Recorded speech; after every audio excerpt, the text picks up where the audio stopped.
Hum?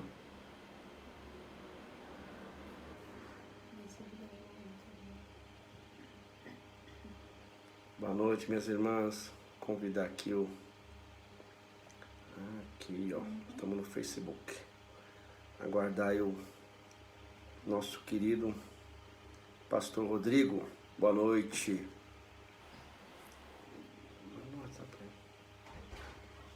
Boa noite. Tudo bem com vocês?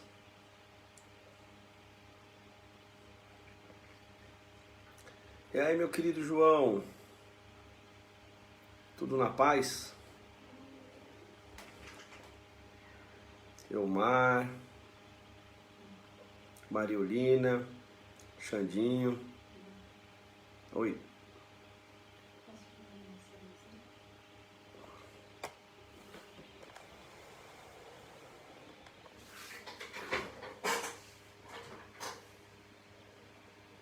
Herbert. Estão me ouvindo bem? Deixa eu perguntar aqui pra ela.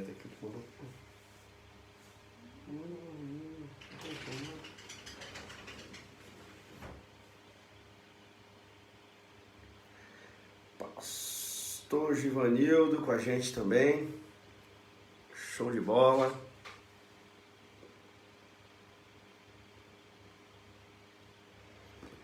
Galera, está chegando, esperar aí o nosso Marisol, minha querida irmã.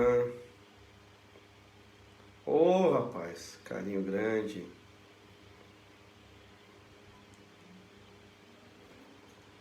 Bênção.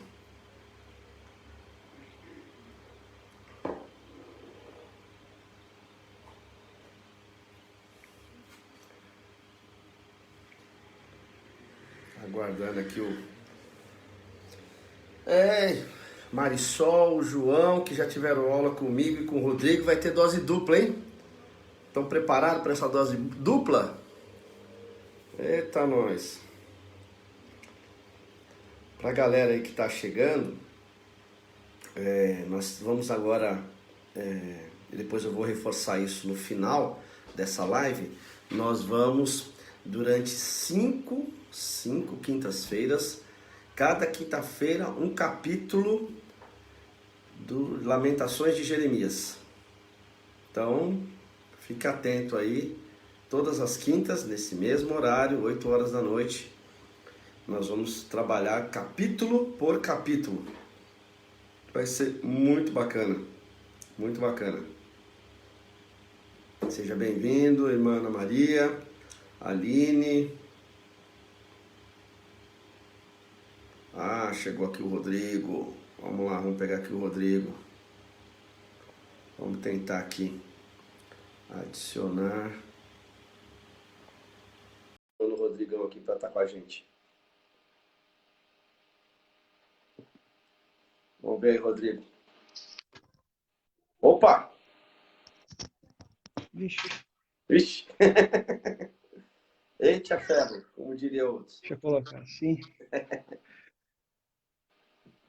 E aí, meu irmão? Deixa eu pegar um outro pedestal aqui, Sandra. Peraí, só um minutinho. Vamos lá, olha lá. Tá se ajeitando ali, Rosângela, Ruth chegando. Que bom, sejam todos bem-vindos aí. Aí, ó, câmera lenta aí, ó. Irmão Perno também.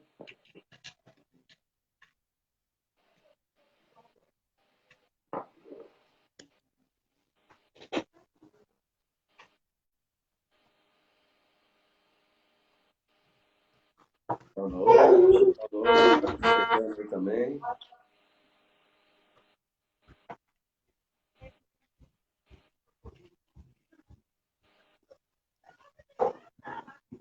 Ó, o João mandando um abraço, o Elmar mandando um abraço para você, Rodrigo. Olá! Lembra do João lá do Cetro, da Vila Diva? João Pedro? É o médico, doutor lá, e dava aulas lá de medicina para nós, rapaz. O homem é fera. Doutor João é um gentleman. É, Saudades aí desse nobre rapaz. Beijão aí no filhão dele, na Teca. Aí sim. aí. Deixa eu me arrumar aqui, rapaz, pra Tô ver. vendo que você tá meio torto aí, rapaz.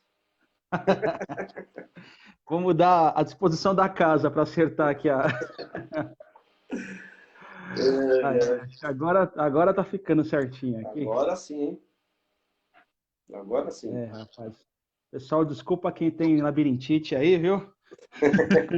Fica sentado assim, se segura. Não sei nem no médico, já fez o teste agora. Irmã Tá Cícera dando certo. oi. Pessoal da PIBAC aí Olha da aí. área técnica também. Todo mundo dando oi. Show de bola. Que bacana, cara. Boa noite, Rodrigo. Boa noite, pastor Sandro. Tudo bem com o senhor? Boa noite, tudo jóia, graças a Deus. E já vamos parar com esse negócio de senhor, viu? Vamos lá. É Sabe Rodrigo e que. Sandro aqui. Rodrigo e Sandro aqui para nós. Pronto. Muito bem, muito bem. Aqui minha mãe, ela sempre fala para mim respeitar as pessoas mais velhas, então a gente tem que Mano, ter um trato é especial só aí. por causa da barba, rapaz. Se eu tiro a barba, parece que tem idade. Aí sim. A barba envelhece, é só isso. Essa barba aqui que eu vou.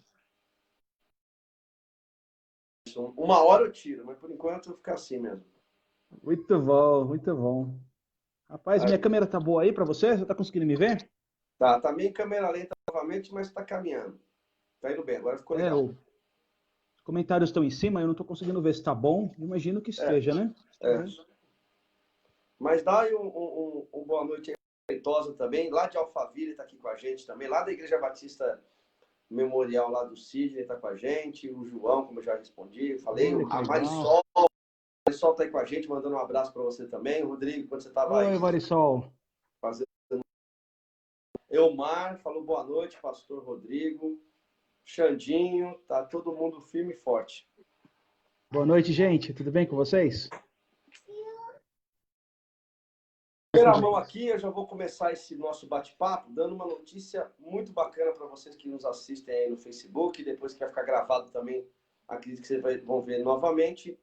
O Rodrigo, carinhosamente, o pastor Rodrigo está com a gente na PIBAC, faz parte agora do grupo de pastores da PIBAC. Estamos aí trabalhando juntos nesse propósito aí, desse rebanho que é de Jesus, mas que ele deu aí o privilégio para nós pastorear o rebanho dele, né? Pelo poder do Espírito.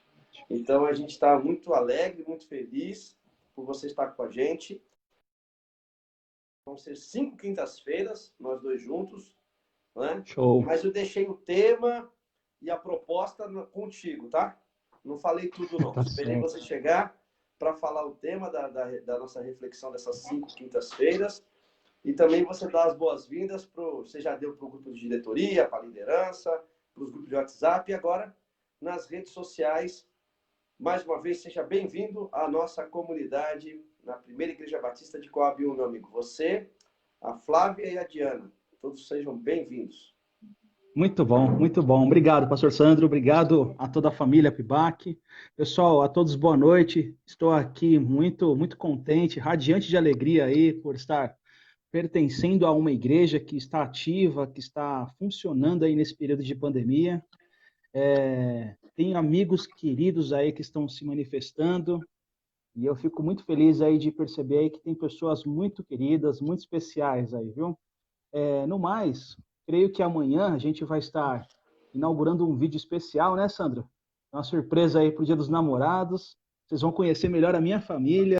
Preparei aí um vídeo especial com a minha família, que vocês vão poder conhecer a Dianinha, vão conhecer a Flávia, vão conhecer algumas características, algumas marcas. Eu não vou dar spoiler, então eu vou deixar guardado e espero que você esteja com a gente então amanhã também, na sexta-feira, uma devocional especial para o Dia dos Namorados. E aí, como o Sandro falou, né? A gente hoje vai conversar sobre Lamentações de Jeremias, né? A gente deu um tema, né? Escolhemos aí falar sobre lágrimas de esperança, porque afinal lamentar é diferente de murmurar. A gente vai conversar melhor sobre isso também. E é isso aí. É isso aí. Legal. Então vamos começar falando sobre esse livro de Jeremias, esse bate-papo. É uma ideia de reflexão, de aula, de pregação. Não tem um modelo claro disso, tá, gente? É um bate-papo e a gente vai, obviamente, abrir para perguntas. Vamos tentar fechar isso. A gente bater um papo de uns 20, 30 minutos, nós dois aqui, sobre o texto. E você já, qualquer dúvida, já anota no papel, faz as perguntas, que quando for mais ou menos lá para 8h40, 8h45, a gente abre espaço para supostas dúvidas. O que a gente não souber, a gente tenta responder na outra quinta, tá? Porque aqui a gente não é, Isso. né, não tem bola de cristal, e se tiver a gente quebra, não serve para nada isso, né? A gente só tem a infinita misericórdia do Senhor sobre as nossas vidas. Ninguém é sabedoria, Exato. né? Então a Se gente não está aqui. soubermos, se não soubermos, a graça nos basta, né, Sandro? Exatamente. E aí, se for uma pergunta bem delicada, a gente joga para outra quinta e fala, ó, não perca, na outra quinta a gente vai pesquisar e traz a resposta para vocês. É Tá isso bom? aí, muito bom. Vamos orar então? Feche Bem, os olhos, vamos agradecer a Deus por esse tempo especial. Pai querido, Pai amado, nós te agradecemos por esse tempo que o Senhor nos proporcionou. Obrigado pela vida dos meus irmãos que estão chegando aqui nesse canal do Facebook, da PIBAC. Louvado seja Deus pela sua vida, pelos seus familiares, Pai Santo. Também te agradeço pela vida do pastor Rodrigo, sua esposa, sua filhinha, que nesse amém. tempo especial da PIBAC, Senhor Deus, seja um tempo de crescimento mútuo, de aprendizado Amém. mútuo, Senhor Deus, para a honra e glória do teu nome. É assim que nós oramos, no nome poderoso e amoroso de Jesus Cristo. Amém. Amém. Amém. Rodrigão, eu vou deixar com você a introdução, cara. Fica contigo aí os primeiros 10 minutos de explanação daquilo que Sim. você pesquisou. Compartilha com a galera quais foram as fontes, de onde veio. Até porque tocou o nosso coração, numa conversa informal, falar de Lamentações, né? Uhum. Mas eu quero deixar a palavra aí com você nesse começo aí de estudo, de bate-papo aí sobre o livro especificamente. Fica à vontade. Muito bem, então. Pastor Sandro, então, obrigado aí pela palavra, pela oportunidade. Gente, estamos conversando, então, sobre um dos livros mais tristes e mais marcantes, assim, do Antigo Testamento, né? Esse livro, ele tem uma relevância, uma especificidade para os judeus que é determinante, até hoje ecoa esse livro na história. E eu vou explicar depois para você, mais tarde, né? A ideia do livro de Lamentações, no seu nome, no seu título, né, pensando um pouco na sua língua original, ele deriva da palavra cor. É a primeira expressão que Jeremias, né, o possível autor desse texto, desse livro, né, ele registra aí nas suas palavras aí diante de uma invasão babilônica que atinge aí praticamente o coração aí de Israel, de Judá, destruindo não somente a cidade, mas o seu templo, todas as estruturas, todas as esperanças são levadas com ele. E diante disso, nós temos então um profeta que se manifesta então aí com lamentos, com gritos de dor, com pranto. Estávamos falando sobre a diferença, né, principal, talvez você esteja curioso para entender aí a diferença de lamentação e murmúrio, né? Murmúrio, eu posso definir para você que é o grito do cético sem fé. E lamentação é o pranto, o grito daquele que chora, mas ainda estremece, ainda clamando e esperando em Deus, talvez uma grande resposta, né? Então, a partir disso, a gente observa que lamentação acaba sendo, então, esse murmúrio, né? Esse choro, esse pranto, né? Diante de fatos que realmente acontecem em uma cidade que passa por aflição e passa por grande situação. O tema central do livro, eu posso estar deixando aí, e creio que o pastor Sandro também tem uma posição aí sobre o principal tema que ele divide, é a miséria humana e o significado divino da destruição de Jerusalém. Essa definição não é minha, ela vem do Stanley Ellison, que é um intérprete do Antigo Testamento, né? Ele desenvolve um livro muito interessante sobre esboços e aplicações aí sobre o Antigo Testamento. E também uma definição bem interessante também, o coração, né, o núcleo duro da mensagem de Lamentações, aí, segundo Carlos Oswaldo Pinto, que é um autor também da Palavra da Vida, né, ele fala o seguinte, que a profunda aflição em virtude da merecida de Judá encontra então expressão no lamento, na esperançosa petição do profeta pela restauração de Jerusalém, fundamentada na fidelidade e soberania de Deus. Então, ao mesmo tempo que a gente encontra prantos lamentações por causa de uma execução da ira de Deus sobre aquele povo procura então em Deus a resposta para a sua libertação diante daquele fato. Creio que mais informações aí nesse sentido aí. Sandro, você tem alguma coisa para acrescentar? Você quer comentar algo a respeito? Não, vamos lá, pode mandar Pode bala. seguir? Vamos lá. Legal. A autoria desse livro de Lamentações de Jeremias, ela também é um fato muito interessante na teologia, porque autores ainda discutem se de fato foi Jeremias o autor, né? Alguns mais tradicionais, mais conservadores, eles afirmam através de algumas prerrogativas, alguns aspectos que apontam que Jeremias foi que escreveu. Então, o primeiro ponto que a gente defende que foi é na questão da semelhança da escrita, tanto do livro de Jeremias e até realmente, de fato, também das formas que ele emprega, né, no seu livro. Né? Por exemplo, em Lamentações 1,15, ele fala da virgem oprimida de Sião. E em Jeremias 8,21 também você vai ver isso. Em Lamentações 1,16, ele fala sobre os olhos do autor fluindo com lágrimas, né? A gente percebe que Jeremias ele é uma pessoa muito afetuosa, uma pessoa que, de fato, ele se emociona diante da tristeza de ver o seu povo ser destruído. E isso também acontece também em Jeremias 9,18.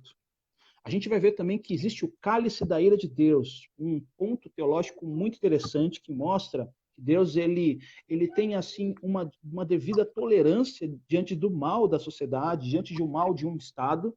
E aí a partir disso, quando esse mal ele acende e enche, né, o cálice, né, ele transborda, de fato aí a ira de Deus vem sobre uma determinada cidade. Isso aconteceu em Noé, no Gênesis, isso aconteceu em Sodoma e Gomorra, isso também acontece também aqui nessa situação. Então a gente vai ver que essa palavra, o cálice da ira de Deus, vai estar em Lamentações 4:21, não é o tema hoje da aula, né, mas a gente vai estar passando mais para frente. E em Jeremias 49:12 também a gente vai ver isso daí, né? Outro ponto também que aponta, né, que confirma a autoria de Jeremias, é a questão dos antigos amantes que abandonam Jerusalém. Essa afirmação que mostra que Israel, né, ou Jerusalém, acabava se tornando então uma noiva que acaba sendo maculada, uma noiva que acaba sendo então violentada aí por causa dos seus amantes, se repete também em Lamentações 1, versículo 2, e em Jeremias 30, versículo 14 também isso acontece. Outro ponto são os terrores, né, por todos os lados. A maneira como Jeremias ele apresenta isso se repete em Jeremias 31:10 e em Lamentações 2:22. A mesma introspecção teológica, né, sobre as causas, as consequências, a consumação da crise nacional, que são os pontos, né, de tensão entre a tristeza e a esperança, mostram também a uniformidade, né? O Luiz Saião, ele define o aspecto da situação, né? Deixa eu ver aqui, o cenário político de Israel, assim, dessa forma. Havia uma exploração sem precedentes dos pobres, o tempo de uma religião e da liderança estava sendo corrompida, e os reis eram fracos e imaturos, que preferiam então buscar a glória passageira ao invés de buscar o bem-estar do seu povo. Então, isso daí foi então o pano de fundo que trouxe então a manifestação da ira de Deus sobre a terra de Israel, sobre a terra de Judá, sobre a terra no qual vemos a capital Jerusalém aí sendo destruída. Então é por isso que a gente entende que Jeremias, provavelmente, com muita certeza, assim, eu creio, né, que foi de fato o autor desse livro, né, que registrou todos esses fatos aí. Legal, show. E galera, em cima desse conteúdo que o pastor Rodrigo fundo buscar, que a gente combinou o jogo, da gente pegar outros teólogos para que esse estudo que você esteja assistindo, para você ter uma ideia, tem cerca de quase 9 volumes de autores diferentes de teologia falando do mesmo tema. Então, vocês vão perceber agora na minha fala, eu vou complementar, e às vezes pode até ser um pouco redundante daquilo que o pastor disse, porque são teólogos falando do mesmo livro. Então, algumas coisas eu vou pular, porque o Rodrigo colocou muito bem, e outros eu vou acrescentar, porque faz parte do livro como um todo. Ele disse uma coisa extremamente interessante, o como, né? Que é a tradução. E por que o nome apareceu como Lamentações? Lamentações foi o São Jerônimo, quando fez a tradução da Vulgata, ele traduziu Lamentações. Ele colocou esse nome Lamentações e depois o Cânon concordou e não ficou a palavra como, porque literalmente do hebraico para o português seria como mesmo. E aí, se o título é como, quem escreveu? Como o pastor Rodrigo bem colocou, tem fortes indícios que foi Jeremias e nós cremos que foi Jeremias exatamente por esse paralelo que ele colocou do livro de Jeremias com Lamentações. Mas aí você vê o trabalho como é minucioso. Se você pega a etimologia da palavra, não necessariamente o significado que vai ser Jeremias. Você precisa pegar outras fontes. Né? Então, isso é interessante. A tradução, então, de Jeremias, ou de como, é chorar em voz alta. Chorar em voz alta não necessariamente é murmuração. Chorar em voz alta pode ser, como o pastor Rodrigo acabou de colocar, algo que vem do coração e você está triste por causa daquilo que está acontecendo. E por que que o profeta Jeremias está chorando, né, em voz alta, e por que que ele escreve? Cada capítulo, meus queridos amigos, são poemas. São 5 poemas. Né? 5 poemas melancólicos. Então, tô ouvindo um eco aí, viu, meu irmãozão, Rodrigo? Acho que tá um barulho aí, tá? Dá uma olhada aí. Tudo bem? Melhorou? Vê se melhorou. Melhorou pra caramba, melhorou. Tá. Agora ficou bom. Então, era 5 poemas melancólicos. Então, aqui não é uma narrativa, esse texto não é uma parábola, isso aqui é um poema. Um belíssimo poema. Triste, mas é um poema. De alguém que olha, como o Rodrigo disse, olha babilônica, olha para a sua cidade de Jerusalém, e o que faz ele ficar triste, o que faz ele escrever? Ele vê o povo morrendo de fome. Ele vê o povo morrendo de fome. Então, por ele ver o povo morrendo de fome, ele fica triste. Ele vê que mesmo no da invasão, chegando o povo inimigo, o povo de Jerusalém continua idólatra. Continua buscando outros deuses. Puro. Mesmo no perreio, mesmo na dificuldade, mesmo chegando os invasores, Jerusalém ainda estava sendo idólatra, não se arrependeu. Olha aí, meu irmão. É mesmo, rapaz? É. Deixa eu ver se aqui, pelo menos. Dá uma olhada aí. Vê aí. Opa, acho que melhorou. Então, o pessoal ainda continua na idolatria. Terceiro, a cidade continua sendo tomada e saqueada. Então, você imagina, o povo passando fome, continuando idólatra, sendo saqueada, os palácios e os templos sendo queimados, prisioneiros deportados para a Babilônia. O que nos resta? Chorar em voz alta. Não é uma situação, né, Rodrigo? É um cenário. Eu estou citando aqui 5 cenários. Né? Povo com fome, morrendo, continua a idolatria, resultado da cidade tomada e saqueada, templos e palácios queimados e deportados para a Babilônia. Então, nesse cenário, o profeta não tem mais o que fazer a não ser chorar. Perfeito. Copiosamente, né? Por isso que faz Jeremias. Né? É a perspectiva, o capítulo 1 que nós vamos entrar, é a perspectiva do espectador Jeremias vendo o cenário.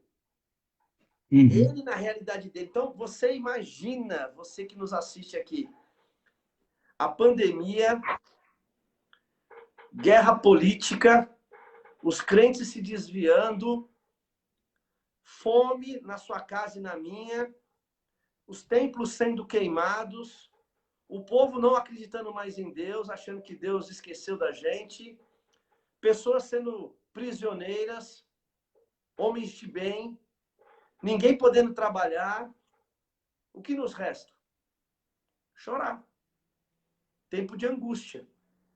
Então, é por isso que alguns vão entender, e eu achei interessante essa frase, Rodrigo, galera que está nos assistindo, que até hoje o livro de Jeremias é entendido também como canções de marcha fúnebre.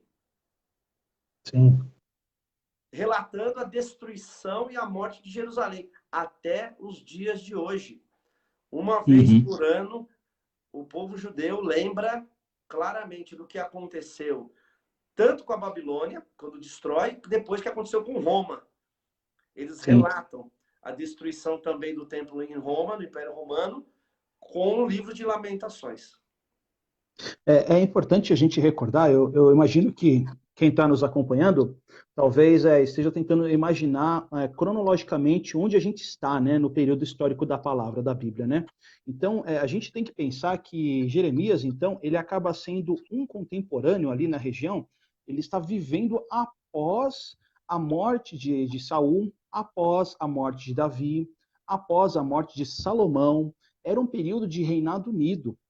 Então, depois que esse reino acabou se dividindo entre Reino do Norte e Reino do Sul, o Reino do Norte acabou sendo dominado e invadido pela Síria, no qual a gente vai ver aí que são os ninivitas, a gente vai ver que essas pessoas acabaram destronando também o reinado de Israel porque havia muitos pecados. E a palavra de Deus afirma isso em Deuteronômio, que toda que praticasse, né, as suas ações, honrasse a tua palavra e fosse fiel, Deus o abençoaria e muito. Mas caso houvesse, então, esse desrespeito diante de Deus, houvesse esse esquecimento e a formação da idolatria no coração dos israelitas, Deus ele liberaria, então, de fato, homens que são vasos de barro,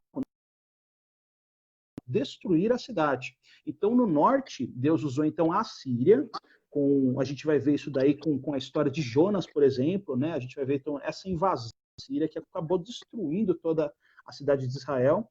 E mais para frente a gente vai ver que Judá, o reino do norte, né, que estava realmente se defendendo, que estava vivendo uma vida de mais devoção, acabou também sendo invadida depois pelo rei babilônico, né? Então os caldeus aí foram então um instrumento de Deus. É interessante notar que Jeremias ele entende que ao mesmo tempo que no livro de Jeremias ele observa que os caldeus ou babilônicos, eles são pessoas assim terríveis, que merecem sim serem julgadas por Deus. Mas em Lamentações, é isso que é muito bonito, é paradoxal até, né? A gente vê que em Lamentações, ao mesmo tempo, os caldeus são instrumentos de Deus para trazer o quê? Um justo juízo para a terra de Israel.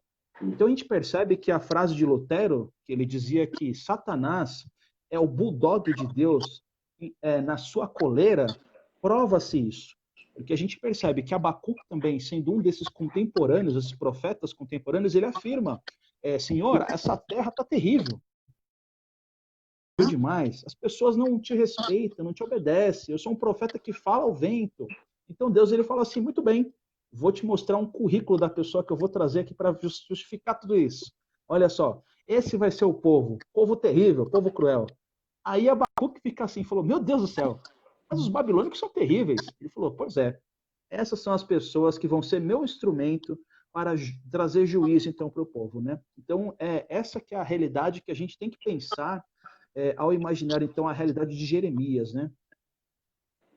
Exatamente. E em cima desse cenário que está falando, tem os conceitos básicos, pegando esse gancho seu. Então, Deus, olhando esse cenário, lá em Lamentações, castiga o pecado. Exato. Porque o povo não se arrepende. Então, o castigo está sobre o pecado. Deus ensina os fiéis, no caso, Jeremias, por meio do sofrimento. É verdade. Né? Uhum. Porque o julgamento nosso, ele é limitado. O nosso julgamento, ele é distorcido. Nós somos, não temos essa condição de julgar. Mas o julgamento divino, este já não. Ele é justo. Deus é fiel, cute esperança aos justos, mesmo nesse cenário de lamentações. Porque o coração de Jeremias não se corrompe, apesar de chorar alto, apesar de ver todo esse cenário. Então, é interessante ver a lamentação da miséria e dissertação e deserção, melhor dizendo, de Jerusalém, a lamentação pela cidade de Sião derrubada, a tristeza e a esperança do poeta. Isso é uma característica do poeta, né? É interessante, ele é profeta, mas ele é poeta. O poeta, ele é melancólico. A música, né? Dizem que os músicos são melancólicos, né? E ele tem isso, né? Mediante essa tristeza e esperança, como você colocou, o horror do cerco, a recordação da desgraça, mas no fim existe um pedido de restauração que nós vamos ver lá no final. Mas existe um pedido de restauração nisso. Agora, olha que interessante. O Moody, que é um homem que a maioria dos irmãos conhece, nasceu em 5 de fevereiro de 1837. E ele faleceu em 22 de dezembro de 1899. Ele passou por uma guerra civil nesse interim. Eu fiz questão de grifar isso. Abre aspas. Os cristãos protestantes deixaram, lamentaram e de ler, negligenciando muito a leitura desses poemas solenes. Os cristãos católicos, no tempo de leitura das lamentações, é nos 3 últimos dias da Semana Santa. Os judeus, como eu já falei, oram lembrando num ano específico, num tempo específico, lembrando tanto da destruição de Jerusalém, da Babilônia, quanto dos romanos. Agora, olha que interessante que ele fala dos protestantes cristãos. Mas, nos dias de crises e desastres pessoais, nacionais e internacionais, a mensagem desse livro é um desafio ao arrependimento dos pecados pessoais, nacionais e internacionais. Entrega renovada das nossas vidas por amor imutável de Deus, justo e santo, que deve certamente julgar os pecadores não arrependidos. Então, ele quer dizer os judeus têm isso como prática e os protestantes só começam a estudar ou a meditar em Lamentações quando passa por um perreio. O cristão é tipo brasileiro, né? Deixa para a última hora. Ô, Sandro, você falou desse negócio aí, eu acho muito legal, cara. Hoje à tarde, quando eu estava lendo com mais calma sobre esse negócio do Muro das Lamentações, né? É um dado, assim, de curiosidade que deixou, assim, a conversa muito rica para mim, que é o Muro de Lamentações dos judeus, né? Vocês sabem, todo mundo já deve ter visto, né? Que os judeus, então, eles oram naquele lugar e eles oram por causa desse aspecto que você comentou mesmo, né? Primeiro foi pela destruição do Templo Babilônico em 586, depois foi o Império Romano em 70, né? Que até Cristo ele anunciou profeticamente, né? Isso. E ainda tem mais uma que foi a destruição do Império Romano devido ao movimento messiânico de um cara chamado Bar Kokhba. Então foram 3 movimentos ainda de destruição e isso daí gerou então uma marca de memória. Porque a coincidência foi que tudo isso aconteceu no 9º dia de Ab, que é o 9 de agosto. Então, todas essas destruições, elas tiveram início em 9 de agosto para os judeus. Então, eles têm isso daí com uma ritualística, né, de leitura do livro de Lamentações. Todos os anos eles fazem jejum, e aí eles fazem, né, e oram diante do Muro das Lamentações, tremendo. Não sei se vocês já viram já isso, mas eles ficam assim tremendo, vibrando, porque eles querem eles querem simular a chama da vela que tinha no período dos ataques, porque eles não tinham luz. E a única luz de fagulha de esperança era a chama da vela. Então eles querem imitar a chama da vela. Olha que coisa linda, cara. Sensacional, Pesado, né? É muito pesado, né, cara? Então, de fato, eles trazem, então, eles pensam nesse sentido assim, né, em todas essas ações, para se lembrar que mesmo diante de dor, mesmo diante do sofrimento, existe ainda uma fagulha de esperança. É por isso que eles pensam dessa forma, né?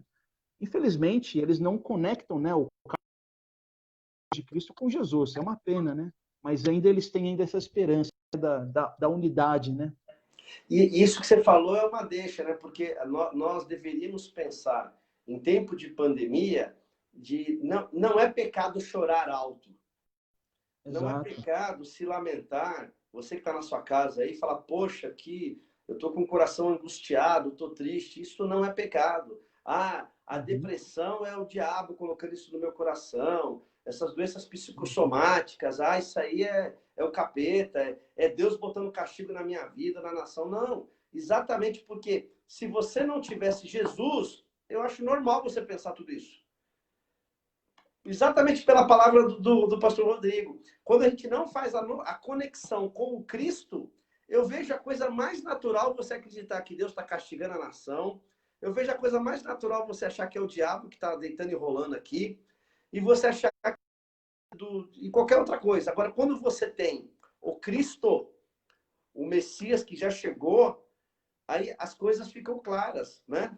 Né, Rodrigo? As coisas ficam... Eu choro, eu me derramo, mas na presença do Senhor, é Ele que me alivia. É ele quer que eu reconheça algumas coisas. Esse tempo é um tempo de... Quando a gente fala ressignificar, tempo de... Não, mas é um tempo de você pensar realmente que tipo de Deus você serve, que tipo de fé, a sua fé está baseada em quem. Uhum. O tema providencial que você sugeriu é exatamente isso. A gente está se deleitando no colo de quem nesse tempo? É verdade. Né? É verdade. Pode falar. Não, desculpa, né? A gente encontra muitas lições assim ricas, né, no livro de Lamentações, porque a gente pensa nesse sentido, né, no aspecto que a gente tem de fato que aprender a como sobreviver na dor, né? O que você de fato está falando é fundamental, porque o livro de Lamentações assim ele é um balde cheio assim nesse sentido, porque ele mostra de fato que a situação ela para as pessoas foi terrível. Foi terrível. Foram crianças tiveram que ser cozinhadas vivas para alimentar o povo. Então, assim, foi uma coisa assim que de fato tão grande na vida dos judeus que eles entenderam que eles nunca mais iriam ser idólatras. Né? Isso é incrível pensar nesse sentido, né? E foi uma lição aparentemente tão bem dada que passa pela nossa mente que o povo nunca mais pecaria, né? E não é Você bem acha, assim. né? Você acha, né? Você acha. O versículo, ele faz uma analogia tão pesada e às vezes a gente não tem ideia o que é isso. Ele compara Jerusalém como uma viúva. Era uma noiva sem o seu noivo. Uma princesa que se tornou escrava. Você imagina a igreja como noiva, se você quiser fazer essa analogia, uma igreja sem o Cristo. Consegue imaginar? Nossa. Uhum. Uma noiva, né? Uma viúva, perdeu o seu... No nosso caso, a gente não perde, não vai... O nosso noivo ressuscitou. Mas no sentido de não ter mais a presença, né? Da nossa missão como igreja, como a menina dos olhos, como uma noiva adornada, perder e se tornar escravo do pecado, do inimigo, do nosso eu, porque a gente continua idolatrando ao invés de nós nos rendermos aos pés de Cristo. Então, se a gente não faz esse exercício, Rodrigo, a gente se torna internamente, se torna, quebra Jerusalém, nosso templo, nosso eu é arrebentado, se a gente pode fazer essa pequena alegoria. É verdade. O texto, quando você diz assim, que a gente já vê no primeiro versículo, né, o cuidado, né, e a preocupação que o próprio profeta ele teve de escrever, né, como você bem citou, sendo um poeta, né, ele também usa, né, da ideia de acróstico, né, que você comentou, né, que a ideia, quando a gente fala o que é acróstico, é tudo aquilo que a gente faz, você já deve ter feito isso em casa, né, que você pega Jesus, aí J, joia, E, especial, o, único, S, não sei, outra palavra aí. Aí a gente faz esse acróstico, né? Os hebreus, eles tinham também essa forma de escrever poesia através de acrósticos. Só que eles usavam, em vez de usar palavras específicas, eles usavam o alfabeto inteiro, né? Então eles usavam o alfabeto inteiro do hebraico, do Aleph, até os... Eu esqueci qual que é a última palavra do hebraico. Então eles usavam todas essas palavras, e a partir disso você vai vendo que todo versículo do livro de Lamentações, de Jeremias, então ele quis expressar, eu acho que toda a dor que ele estava sentindo, usando todas as palavras do hebraico inteiro, do alfabeto. ia mostrar para o povo, de fato, que havia um verdadeiro sofrimento. Então, ele usava a palavra A para expressar esse sentimento, usava a palavra B para usar esse sentimento, e assim por diante, até encerrar o capítulo. E essa poesia, esse cuidado, né, na criação, é uma coisa que vale se observar, né? Com certeza, com certeza. Eu acho que você percebe claramente no decorrer dos versículos, que são 22, né? Que você está falando do acróstico, mas tem essa ideia de todos os capítulos ter 22 versículos, mas me parece que no capítulo 3 são 66, que é 3 vezes 22. Olha aí, que legal. Então, Quem gosta de número? a gente não acha que não. E o pessoal indo para os numerólogos, né? Vai para a Bíblia, rapaz. Vai para a Bíblia, rapaz. Vai para a Bíblia. Então, galera, a gente poderia aqui citar, agora são 8h04, para você ver como o tempo vai rápido, praticamente quase 15 Já é para as 9. 40. A gente poderia citar versículo por versículo. Nós começamos no primeiro versículo aqui, e a gente poderia ir até os 22 versículos. Mas eu quero, enquanto a gente vai falando aqui, eu e o Rodrigo vai olhando as perguntas de vocês, para saber, né, para ver como que eu vou citar algumas coisas aqui que me chamam a atenção, eu versículo por versículo, mas em alguns versículos me chamaram a atenção. Por exemplo, nós falamos dessa analogia aí da viúva e da princesa. Logo no versículo 3, Judá foi levado ao exílio, né? Todos foram perseguidos e capturados por meio ao seu desespero. Quer dizer, quando a pessoa está desesperada, ela não consegue nem adorar a Deus. Né? Em aflição, foram levados a trabalhos forçados. Quer dizer, não conseguiu, estavam mais perdidos que segue tiroteio. Nós, brasileiros, não fazemos a mínima ideia do que seria isso, né? Mas, como a gente está falando muito, assim, nesse tempo também, e na terça-feira o Rodrigo fez uma live fantástica aí com o Felipe, a gente não tem ideia o que é ser escravo, não tem ideia o que é ser subjugado, e quando a gente vê esse movimento, a gente acha que é mimimi, a gente acha que não é tudo isso, que aqui é questão de cultura. Não é cultura de ninguém escravizar ninguém, não, gente. Não tem cultura de humilhar o outro. Né? Bullying não é cultura. É uma deformação da cultura, né, cara? Não é o Gerson, não é a lei do jeitinho brasileiro. Tudo isso a gente diz que é cultura. E Sandro, você também fala aqui do versículo 3, existe esse processo do exílio, né? Você que tá antenado com a gente, você sabe muito bem que Daniel, Sadraque, Mesaque e Abednego, eles foram frutos desse exílio. Então, aí, no princípio, quando ele está falando aqui, Jeremias, ele está falando desses jovens que foram levadas, né, para participar, então, de um processo aí de uma metanoia mesmo, uma mudança de mente em relação à sua cultura judaica para uma imposição de uma nova cultura aí, que é a cultura babilônica, né? O rei Nabucodonosor, ele tinha um princípio muito, sabe, ele era um estrategista de guerra, assim, que é descomunal. Ele faz aí praticamente uma invasão verticalizada, né, na Terra, né? Porque ele não somente destrói toda a cidade horizontalmente, mas ele também muda a cabeça das pessoas. Porque ele levava os jovens das cidades, ele levava praticamente todas as pessoas novas da cidade para começar a mostrar para eles que a cultura babilônica é boa, que ser um babilônico é saudável, que a alimentação babilônica é tranquila, é boa, que a Verdade. Babilônia é a referência, né? Então a gente percebe que isso faz muito sentido hoje com a nossa cultura, com as ideologias que estão vivendo hoje, que a gente está passando, né? Com certeza, é isso aí. E olha, perceba no versículo 4, eu peguei a NVI aqui, mas olha que interessante. Caminhos para Sião pranteiam, porque ninguém comparece às suas festas fixas. Todas as suas portas estão desertas, suas moças se entristecem e ela se encontra em angústia profunda. Quer dizer, a gente não participa mais das nossas festas fixas, né? Nos dias de hoje. Né? Tem muito sacerdote que está gemendo, porque não está conseguindo. Né? Tem muita mulher entristecida. Eu falei assim, eu não quero fazer uma exegese, não, viu?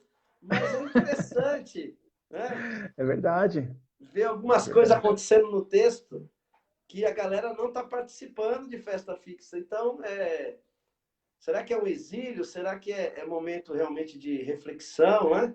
Olha aí o versículo 5. Seus adversários são seus chefes, seus inimigos estão tranquilos. O Senhor, tristeza, quem trouxe tristeza? O Senhor, por causa dos seus muitos pecados. É isso aí. Né? O homem plantou, o homem colheu, né? É extremamente claro nisso, né? Às vezes a gente sofre porque nós tomamos... Eu brinco que no meu primeiro ministério, o pessoal chegava assim para mim, pessoas bem inocentes, falavam assim, poxa, caiu o avião da TAM. Por que Deus deixou cair o avião da TAM?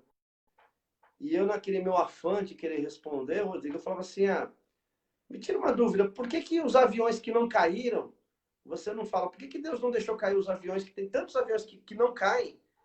Por que você não louva a Deus pelos aviões que não caem? E os que caem, você fala que é culpa de Deus. Será que não é o inverso? Uau. Uma ótima resposta, hein? Não é? Os que não caem, é Deus que está preservando. E os que caem, é incompetência do homem. Rapaz, que resposta legal. Queria ter uma resposta dessa aí. Muito boa, muito bom. O que dá desgraça é o homem. Olha como você falou aquilo, metanoia. Olha como que está invertida isso, né?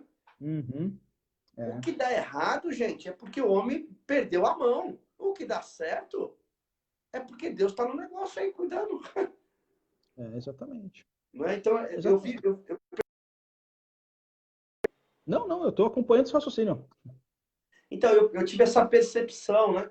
Porque a gente sempre, quando a gente perde o controle das coisas, a primeira coisa é pensar, onde está Deus? Aonde está Deus? É terrível, né? Quando você perde um ente querido, quando você perde o controle da situação, a coisa não anda do jeito que você gostaria que andasse, você vem, você crente, cristão, enfim, amigo aí que é católico, espírita, que está aí com a gente. Não importa a sua religião. A gente põe culpa numa divindade. E alguns argumentos por que a gente põe culpa na divindade. Porque a divindade, quando a gente põe culpa na divindade, a divindade não responde pra gente, né? Você imagina se você falasse assim, Rodrigo, briguei com minha esposa, culpa de Deus. Deus batesse na tua porta. A culpa é tua. Você que arrumou pra cabeça. Você não me põe nesse rolo, não. Porque a divindade não responde. Se ela respondesse, as pessoas parariam de falar besteira.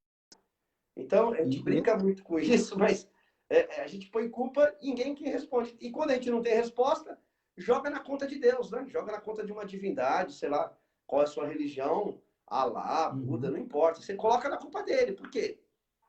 Perdi o chão. O que eu acho interessante em Jeremias é que ele diz que o culpado é o povo mesmo. É pela idolatria, é pelos seus pecados. E ele se coloca, ele chora e lamenta junto com os errados. Ele não cai fora e fala, mata esse povo e só me livra, Senhor. Ele é um poeta, ele é um líder que fala, tô no meio. Você falou Sadraque, Mesaque, Abednego e Daniel. O que eles fizeram de errado para merecer tanto sofrimento? Pois é, né? Foram alvos, frutos, uma infelicidade por causa de um mal maior do povo, né? Padeceram junto, né? Por causa de um mal maior. É o pecado de Acã, né? Também, né? Lembra do pecado de Acã também, que a gente lembra? Cara, então. É muito legal voltar para o Jeremias, né? Que a gente lembra que ele acabou sofrendo demais nesse sentido todo, né? Porque a gente observa que parece que Jeremias, então, ele só um poeta, ele ficou ali distante e não teve nenhuma represália, não teve ninguém atacando ele e tudo mais. Ele passou por vários perrengues, cara. Ele passou por vários perrengues, porque esse é um profeta de Deus, ter a responsabilidade de anunciar para o povo que eles estavam partindo para um caminho ruim, desde o início, antes de chegar a Babilônia, ele falava, galera, isso vai dar ruim. Não faz isso que vai dar ruim. Falava até pro rei, né? Falava até...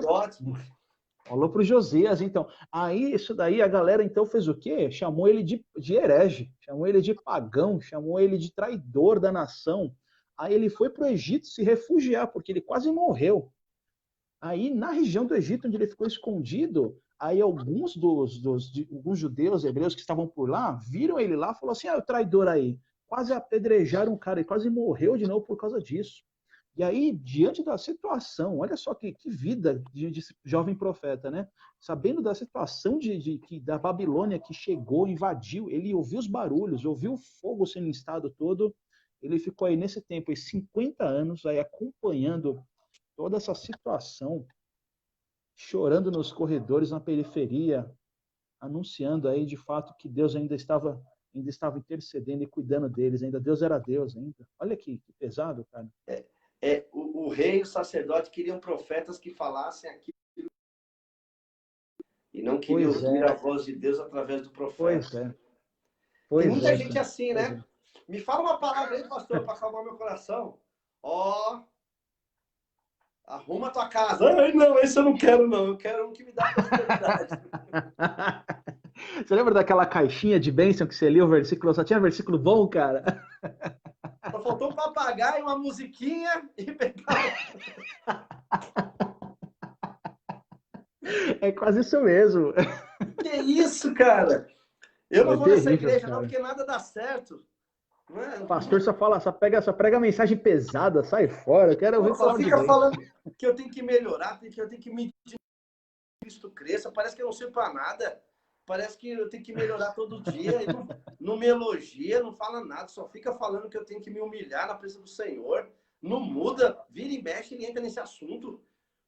Meu. Eu lembrei do seu sermão aí que você pregou no domingo da ceia, que você falou sobre o servo sofredor, porque, de fato, a vida de Isaías foi que ele pregou e ninguém ouviu. Ele pregou e o pessoal não obedeceu. Tem isso, cara. Tem isso. Tem isso. Vai lá, prega, fala minha palavra, ninguém se converte. Pesado, rapaz. Pesado demais. Rodrigo, vai lá, joga a bola, mas perde, tá? Olha aí, ó. Não pode, cara. É terrível, né? Eu estava olhando aqui os outros versículos e me chama a atenção. Poderia a gente ficar mais uma hora, mas senão perde a noção aqui do tempo. Mas olha que interessante, Rodrigo e galera. No versículo 9, o finalzinho, o Jeremias fala assim, já vê aí o que o Fábio está perguntando aí, Rodrigo. Eu vou falando aqui do 9 aqui. Olha, Senhor, para a minha aflição, pois o inimigo triunfou. Olha, Senhor, para a minha aflição, porque o inimigo ganhou. O adversário saqueia todos os teus tesouros, saqueia os seus tesouros. Ela viu nações pagãs entrando em seu santuário, sendo que tu as tinha proibido de participar das tuas assembleias. Olha a conversa de Jeremias. Mas o Senhor não falou que não era para entrar na sua assembleia, que não era para entrar no seu... Deus falou, vai entrar na minha assembleia, vai entrar no meu santuário, porque eu não estou preocupado com isso. Eu quero que o povo se arrependa. Vão arrasar, destruir tudo, cara. Vai fazer quermesse dentro da Igreja Batista. Vai criar lá. Enquanto o povo não se arrepender, vai virar esse ceticismo aí, maluco, secretismo religioso aí, doido, desses evangélicos que se dizem evangélicos e não são, enquanto esse povo não se arrepender. Né? Troca os seus tesouros por comida. Ó a situação. Né? Vocês não se comovem, todos que passam por aqui, olhem ao redor e vejam se há sofrimento maior do que me foi imposto, do que o Senhor trouxe sobre mim no dia que se acendeu a sua ira. Rapaz. É pesado. Triste, né, cara? O Fábio falou assim que muitas pregações que ele ouviu traziam uma mensagem uma imagem de Jeremias, né, de um homem que só chorava e não tem atitude. Não, cara. Jeremias, ele foi assim um dos profetas muito ativos diante da situação, é que o povo não ouvia. E o problema do Jeremias é que ele era um jovem também, ele era novo. A idade aproximada dele, assim, as pessoas não têm ao certo assim o número, a idade correta, mas vamos pensar em um jovem profeta que está anunciando. E aí você já parte desse pressuposto. É um jovem, não sabe de nada, não tem experiência de vida, e ainda mais está falando que a gente vai cair na ira de Deus. Então isso daí era uma coisa assim que tornou o pessoal ainda mais duro, mais assim, em si mesmado, né? Um pessoal mais arrogante diante da situação, né? E é tão pesado os versículos que continua dizendo que Deus entregou Jerusalém, entregou Jeremias a um povo que ele, Jeremias, e nem os de Jerusalém conseguirão vencer. A Babilônia triunfou. Não foi aquele filme norte-americano que você assiste que o bandido tá lá no final, ele perde e ganha o mocinho. Não. Aqui a história acaba assim, perdeu o Playboy. Isso, é verdade. É Né? A verdade. história acaba assim. O vilão venceu, né? E no sofrimento você vai ver a minha vitória. Pô, mas eu perdi. Então, mas eu vou ganhar. Fica tranquilo. Fica tranquilo. Não vai ser agora, mas eu vou ganhar. Né, que o Senhor é justo, obviamente, no meio dessa desordem, né? E ao mesmo tempo, o sacerdote e os líderes começaram a morrer na cidade. Enquanto procuravam, gente, vida para sobreviver. Sacerdote e líder morria por falta de comida. Aí você vai entender o lamento de Jeremias. Né? Os lamentos têm sido ouvidos, mas não há ninguém que console. Que nem ele diz lá no 21. Eu estou lamentando, mas eu não consigo sentir esse consolo ainda, porque eu estou vendo a desgraça acontecendo. Os inimigos mostrando, triunfando, e eu não estou vendo nenhuma perspectiva, nada de... Só estou vendo a maldade deles sendo conhecida diante de ti, Senhor, por causa dos pecados. Os meus gemidos são assim, o meu coração desfalece, e acaba o capítulo 1 assim. Num filme, né? Que a gente não quer ver o final, né? Eu acho, para mim, uma das palavras mais pesadas aqui que eu vejo aqui do texto,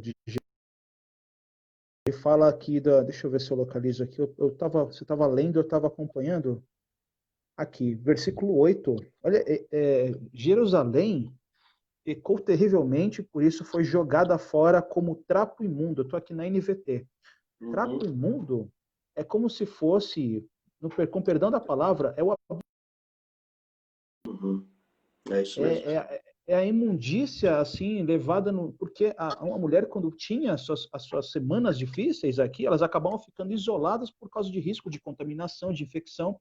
Então, aqui, Jeremias está falando simplesmente que o nível de imundície que chegou, o nível de pecado que havia na terra, foi tamanho que há somente que uma solução, jogar fora esses trapos imundos. Olha, na NVI diz, viram a sua nudez, e ela mesma geme e se desvia deles. Mas é isso que você... Acho que a NVT está até mais claro, assim, no peso da palavra mesmo. Ó, o Décio está perguntando aqui, os babilônios foram o chicote de Deus? Os babilônicos foram o chicote de Deus.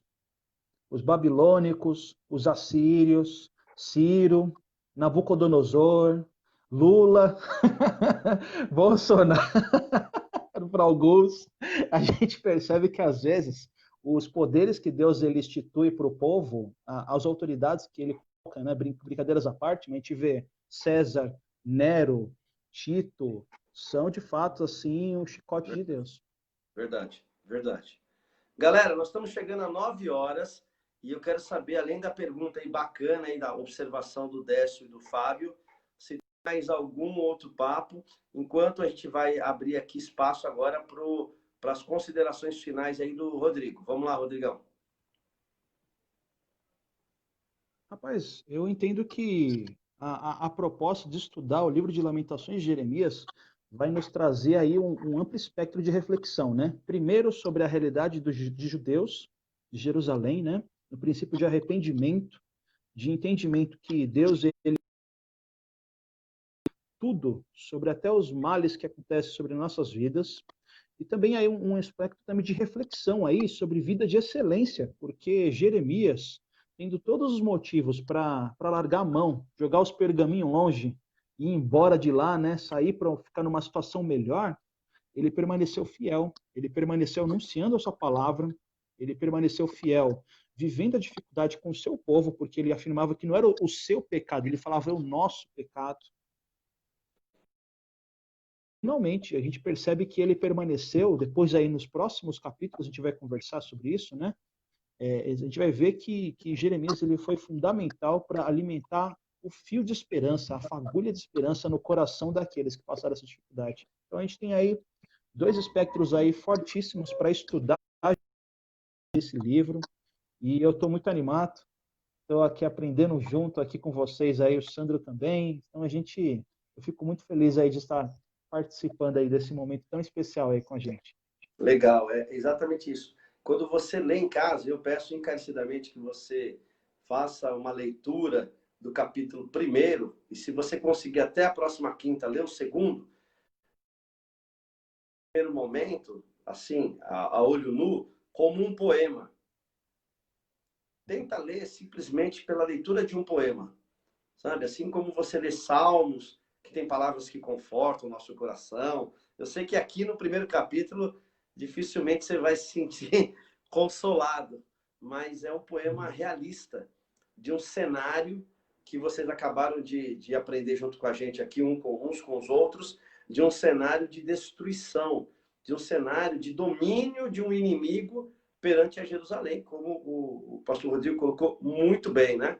Então, pensem dessa forma, né? Pensem dessa forma, dessas lamentações de miséria, lamentações pela cidade, tristeza, esperança do poeta, o horror, a recordação de Sião como era antes, como antes estava tudo ok, depois não se tornou tudo ok, e alguns vão dizer que esse é simplesmente o capítulo primeiro, é simplesmente o primeiro lamento de um cenário, de um período, né?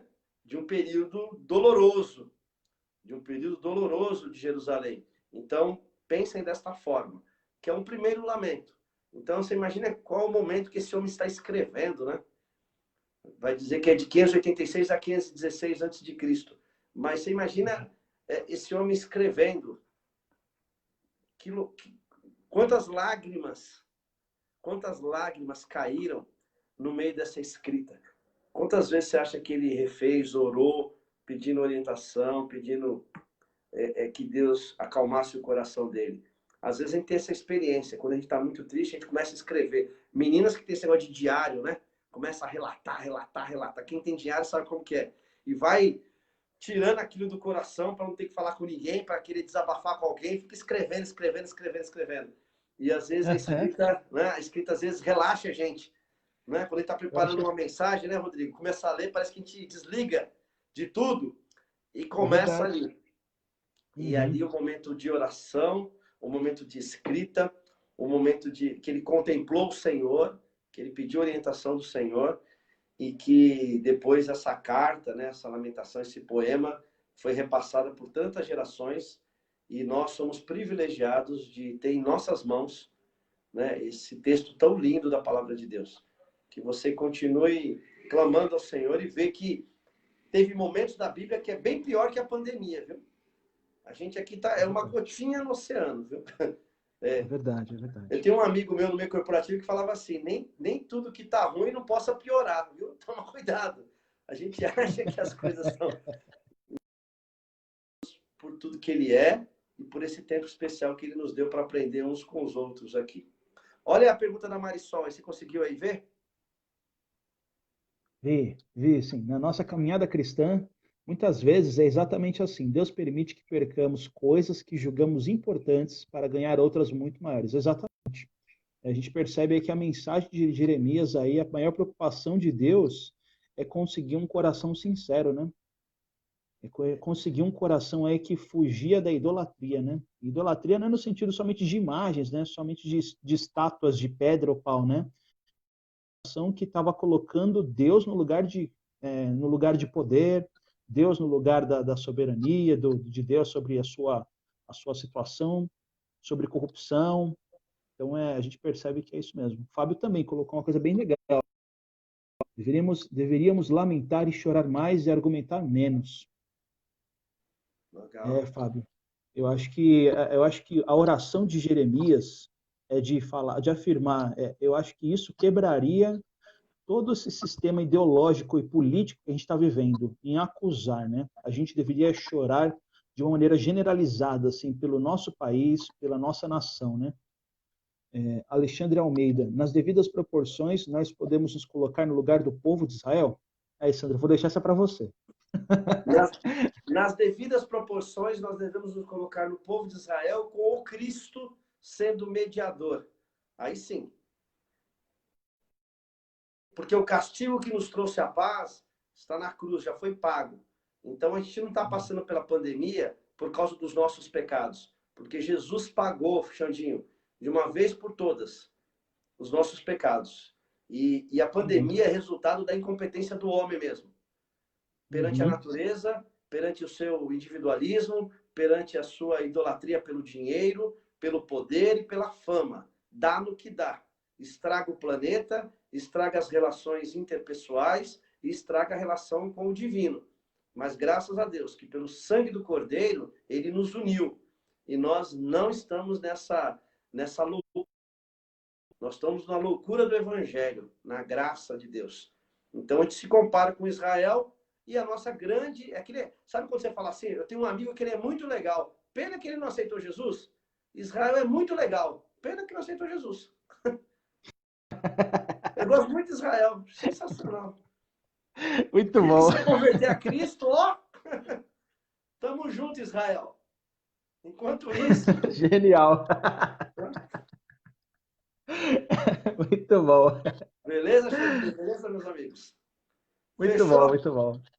Rodrigão, fecha contigo orando, agradecendo a Deus aí por esse tempo especial e esperamos todos para assistir amanhã o devocional especial dos namorados com o pastor Rodrigo. Esperamos todos no sábado também, provavelmente vai ter um devocional lá, uma palavra para vocês. Fiquem atentos.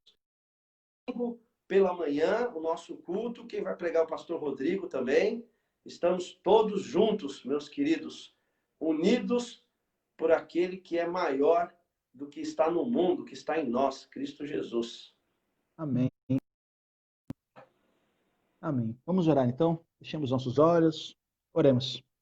Senhor, meu Deus, amado Pai, nesse tempo agora de reflexão e meditação, queremos te agradecer, ó Pai querido, por tamanha e tão linda palavra que o Senhor deixou para nós, ó Pai. Vemos aqui os lamentos, ó Pai amado, de um profeta que foi fiel a Ti. E agora temos aí um patamar, um nível de excelência, ó Pai amado, que também é ser homens de Deus, mulheres de Deus também, que são fiéis a Ti, mesmo diante da dor, mesmo diante de lamentações, ó Pai querido. Nos ensina, ó Pai amado, sim, em tempos de dor, mas a ter lágrimas de esperança, ó Pai. Nos ensina a viver, ó Pai amado, grato, ó Pai querido, a não perder a fé, a não perder a esperança nesse tempo de crise, a não perder o compasso da vida por causa de dificuldades que passamos, ó Pai. Eu não sei quem está nos ouvindo, quem está nos acompanhando, se passa por momentos de crise, de aflição, de desemprego, de luto. Pai, te peço agora nesse instante que o Senhor traga a sua paz, que excede todo entendimento nesses corações, fortalecendo e fazendo, ó Pai amado, que toda essa noite, essa tristeza, tenha um fim, sim, e que chegue, sim, amanhã, nesse momento todo, ó Pai amado. Te agradecemos por esse tempo especial e oramos em nome de Jesus. Amém e amém. Amém, amém. Beijão, meu irmão. Beijo a todos. Tchau, tchau. Na paz. Tamo junto Tchau. aí. Falou, galera. Sandro, Deus abençoe. Até mais. Amém. Até mais. Falou. Bom descanso para todos. Bom descanso.